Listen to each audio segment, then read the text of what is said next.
The rescue of 12 boys and their soccer coach from a cave in Thailand was, by any measure, an extraordinary feat.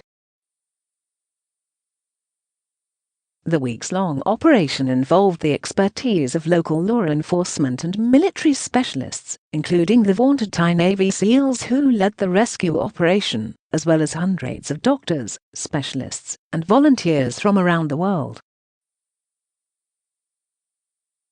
There are heroes here, and they are magnificent. Among those heroes is 32-year-old U.S. Air Force Master Sgt. Derek Anderson, one of the dozens of U.S. service members from the 353rd Special Operations Group and the 31st Rescue Squadron dispatched from their stations in Okinawa, Japan, to assist with the rescue operations. Anderson described his participation in the once-in-a-lifetime rescue operation in an interview with the Associated Press. Heavy rainfalls made catastrophe imminent when U.S. military personnel first arrived at the cave on June the 28th, Anderson told the AP. The cave was dry when we arrived, and within an hour and a half it had already filled up by 2 to 3 feet and we were being pushed out. That was just in the very beginning of the cave, and at that point, we realized this problem is going to be much more complex than we thought, Anderson told the AP. The long-term survivability of the boys in the cave was becoming a less and less feasible option.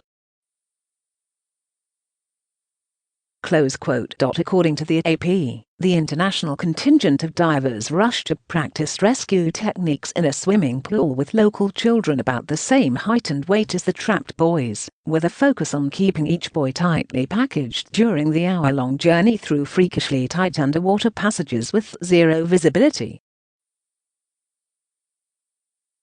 In this type of cave diving, you have to lay line, rope, that's your lifeline. You have to ensure when you go in you have a way out, Anderson told the AP.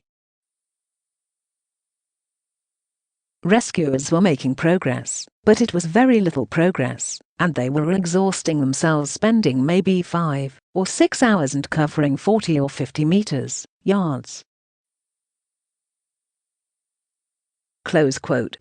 Anderson described the group of boys and their coach as incredibly resilient during the 2-week wait before the day of their extraction. What was really important was the coach, and the boys all came together and discussed staying strong, having the will to live, having the will to survive. The entire prospect of the rescue must have been terrifying for those kids.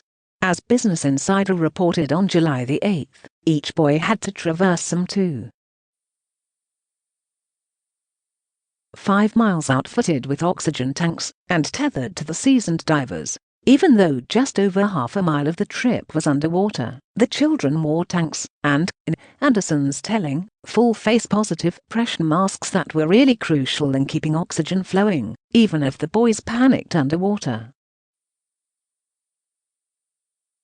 We were extremely fortunate that the outcome was the way it was, Anderson said. It's important to realize how complex and how many pieces of this puzzle had to come together. If you lose your cool in an environment like that, there is a lot of bad repercussions.